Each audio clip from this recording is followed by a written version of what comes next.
당뇨를 진단받고 초반에 식단을 많이 바꾸게 되는데 그때 느끼는 배고픔은 진짜 상상을 초월합니다. 제가 그 고통을 조금이라도 줄여드리기 위해서 제가 당뇨 환자분들이 드셔도 되는 간식들을 좀 정리해 봤습니다.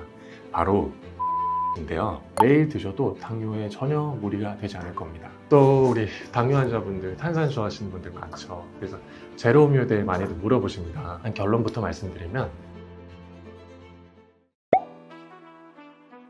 아무래도 음식이겠죠. 내가 좋아하던 맛있는 음식을 못 먹거나 당뇨 진단 받고 나서 주의해야 할 음식을 리스트를 딱 받고 나면은 그 중에 먹을 게 거의 없다고 하시는 분들이 많으세요. 특히 당뇨를 진단받고 초반에 식단을 많이 바꾸게 되는데 그때 느끼는 배고픔은 진짜 상상을 초월합니다. 혈당을 급하게 올리거나 혈당 스파이크를 유발하는 음식들이 이제 리스트에 포함이 되는데 정제된 탄수화물로 만든 음식들이 있죠. 대부분이 뭐 흰쌀밥, 그리고 빵, 떡, 파스타 이런 것들을 거의 평소에 절반 이하로 줄이셔야 될 겁니다. 그런 걸로 환자분들 힘들어하는 얘기를 듣다 보면 정말로 음식 관리 때문에 고민이 많으시구나 느끼게 됩니다. 제가 그 고통을 조금이라도 줄여드리기 위해서 제가 당뇨 환자분들이 드셔도 되는, 그리고 오히려 당뇨에 도움이 되는 그런 간식들을 좀 정리해 봤습니다.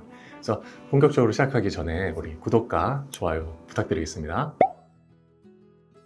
당뇨 환자분들이 드셔도 되는 의외의 간식이 있습니다. 바로 초콜릿인데요. 제가 초콜릿 좋다고 해서 오늘 바로 편의점 가셔서 뭐 가나 초콜릿, 뭐 자유시간 이런 거 있죠. 이런 거 드시면 안 됩니다. 제가 말씀드리는 거는 다크 초콜릿입니다. 설탕이나 지방이 들어가지 않은 초콜릿을 우리가 다크 초콜릿이라고 하는데요. 혈당을 조절해야 되는 이유가 혈관 속에 있는 당이 산화작용을 일으켜서 혈관을 손상하면서 합병증이 생긴다고 말씀을 드렸죠. 근데 이 카카오 콩에 있는 폴리페놀은 그 산화작용을 막아주는 역할을 합니다. 그렇기 때문에 당뇨병 환자들의 합병증을 예방하는 데도 너무 좋은 음식입니다.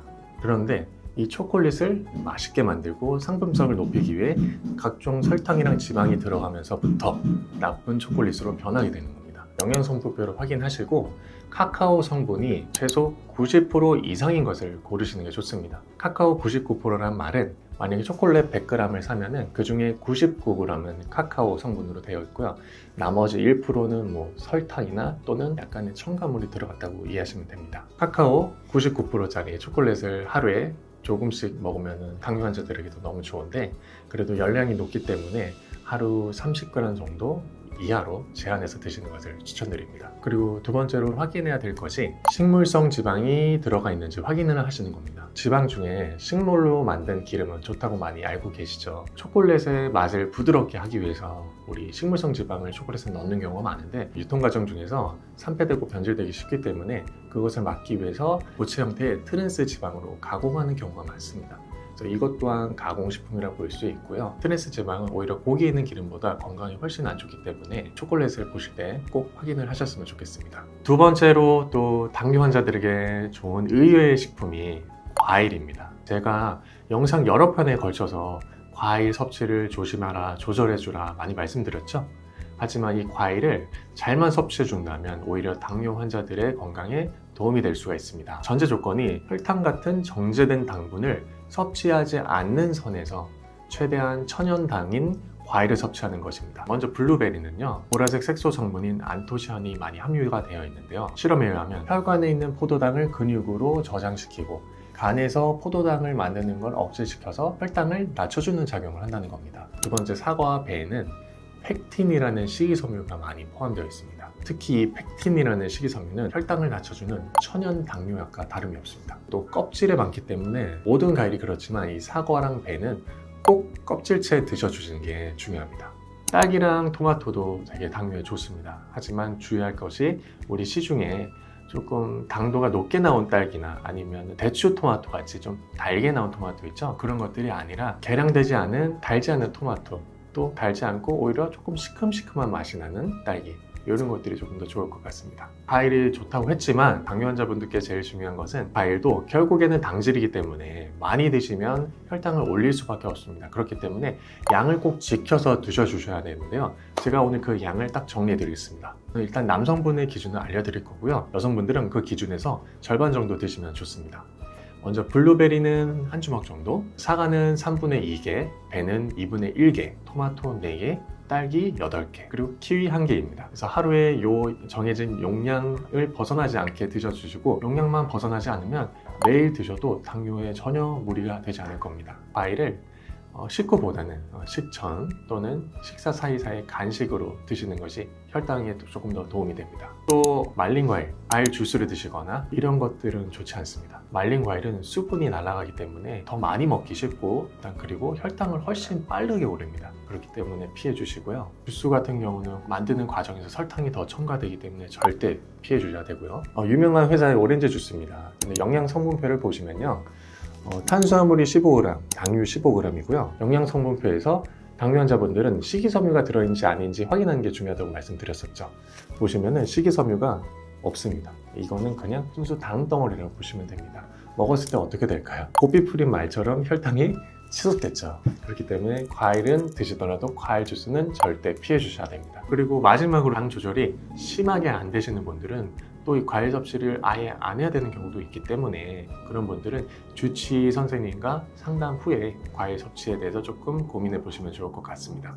또 우리 당뇨 환자분들이 식사량이 적다 보니까 식사 사이사이에 입이 심심하는 경우가 좀 많습니다. 이럴 때는 채소 스틱을 한번 드셔보세요. 채소를 손가락 크기만큼 잘라서 보관한 다음에 입이 심심할 때마다 드시면 식욕 억제에 많이 도움이 되실 겁니다. 그래서 가장 활용하기 좋은 채소가 당근, 오이, 샐러리, 파프리카 이런 건데요. 채소에 각종 식이섬유가 풍부해서 혈당 관리에 도움이 되고, 비타민도 풍부해서 식단을 하면서 놓치기 쉬운 미량 영양소를 채워줄 수 있는 장점도 있습니다. 특히 이 당근, 당뇨에 안 좋다고 가끔 오해하시는 분들이 계시는데요. 이 당근에는 카로티노이드라는 성분이 풍부한데 항산화 작용을 통해서 당뇨로 인한 혈관 합병증을 예방하는 데도 너무 좋습니다. 채소 스틱 만들 때 주의하셔야 할 야채가 하나 있는데요. 단호박입니다. 우리 단호박은 말만 들어도 달죠. 당질이 꽤나 많은 야채 중에 하나입니다. 그렇기 때문에 우리 간식으로 드실 땐 단호박은 조금 피해 주시는 게 좋을 것 같습니다. 그리고 또 이게 또 사실 채소 스틱 몸에 좋은 거 다 알지만 사실 맛은 크게 없잖아요. 그럴 때는 우리 또 그릭 요거트를 좀 활용해 보시면 도움이 될 겁니다. 채소를 이 당이 안 들어간 순수한 그릭 요거트에 좀 찍어 드시면 조금은 더 맛있게, 좀 재밌게 드실 수 있을 겁니다. 그래서 그릭 요거트 사실 때도 꼭 우리 영양 성분표 확인해 주시는 거 잊지 말아 주셨으면 좋겠습니다. 그래서 우리 아까 과일은 당질이 꽤 많기 때문에 하루에 적정 섭취량을 말씀드렸는데, 방금 제가 말씀드린 채소는 당질량이 적기 때문에 양을 크게 생각하지 않고 좀 편하게 드셔도 되는 식품들입니다. 또 당뇨 환자에게 좋은 식품, 낫또입니다. 저번 영상에서도 소개시켜 드렸는데, 낫또의 영양 성분표를 보시면요, 당질과 식이섬유가 거의 같은 비율로 들어 있습니다. 이런 식품이 사실 많지가 않아요. 그만큼 혈당을 크게 올리지 않으면서 우리 몸에 좋은 영양소를 섭취할 수 있는 좋은 식품이라고 할 수 있겠습니다. 당뇨 환자는 결국에 핵심은 당질의 섭취를 조절하는 건데요. 당질은 제가 전 영상에도 설명을 드렸지만 또 가볍게 말씀드리면, 탄수화물 안에서 우리 몸에 좋은, 그리고 혈당을 낮춰줄 수 있는 식이섬유를 제외한 성분을 모두 당질이라고 보시면 됩니다. 그리고 이 당질 안에는요, 특히 더 나쁜 놈인 당류가 있는데요. 우리 보통 영양성분표를 보시면 당류만 체크하는 경우가 있는데, 한국의 영양성분표에는 당질은 따로 표시가 되어 있지 않습니다. 당질 계산하는 법 알려드렸죠. 탄수화물에서 식이섬유를 뺀 양이 당질이고, 식이섬유가 없다면 탄수화물 전체가 다 당질이라고 보시면 된다. 그리고 당질이 많은 식품은 최대한 피하자. 이게 당뇨 환자의 음식 관리의 핵심이었습니다. 그리고 우리 당뇨 환자분들, 우리 라면 좋아하실 겁니다. 라면을 먹으면 안 되는 거 아시니까 차라리 겉면을 드시면 어떤가요? 여쭤보시는 분들이 많습니다. 라면과 겉면의 차이는, 라면 같은 경우는 팜유에 튀긴 면을 말하고요, 겉면 같은 경우는 기름에 튀기지 않고 구운 면을 말합니다. 그렇기 때문에 기름, 지방이 좀 적고요, 상대적으로 칼로리가 낮은 장점이 있습니다. 하지만 우리 당뇨 환자들에게 중요한 건 당질량이었죠. 그래서 우리 한번 신라면 겉면의 당질량을 한번 체크해 보겠습니다. 일단 신라면 겉면에는요, 탄수화물이 54g 있습니다. 그리고 식이섬유를 찾아보겠습니다. 자, 식이섬유가 없네요. 그러면 이 겉면은 식이섬유가 없이 당질만 54g 있는 식품인 겁니다. 저는 사실 간식으로 라면 또는 겉면 드시는 건 추천드리지 않습니다. 차라리 드시고 싶으면 식사로 드시는 것이 좋습니다. 식사로 드실 때 일단 이 겉면 같은 경우는 당질이 많기 때문에 부족한 단백질은 계란으로 채워주시고요, 부족한 식이섬유는 파, 버섯 같은 야채로 채워주시고요, 그런 식으로 영양소의 비율을 맞춰 드시고, 면은 하나 다 드시기보다는 한두 젓가락 남겨서 드신다면 당뇨 환자도 무조건 먹으면 안 되는 식품은 아닙니다. 우리 이제 간식이란 거는 이미 우리 필요한 영양소를 다 섭취하고 추가로 먹는 건데, 그런 추가적인 음식에 당질이 많아서는 좋지는 않겠죠. 그래서 간식이 아니라 내가 하루 제대로 끼니를 먹어야 할 때 다른 영양소를 같이 배합을 해서 드시는 걸 추천을 드립니다. 또 우리 이것도 유명한 과자죠. 유명한 과자인데, 과자 중에 편의점에 있는 대부분의 과자들 좀 달고 맛있습니다. 그런 과자들은 대부분 당이 많은데요. 참크래커 같은 경우 보시면 당류가 1g 밖에 없습니다. 그러면 이거 당 적네? 먹어도 되겠다고 드시는 경우가 많으세요. 근데 사실 말씀드렸듯이 당류도 중요하지만 당질을 전체적으로 제한을 하기 때문에 당질을 계산을 해야 되겠습니다. 탄수화물이 40g이고요. 식이섬유를 찾아보면 식이섬유가 없습니다.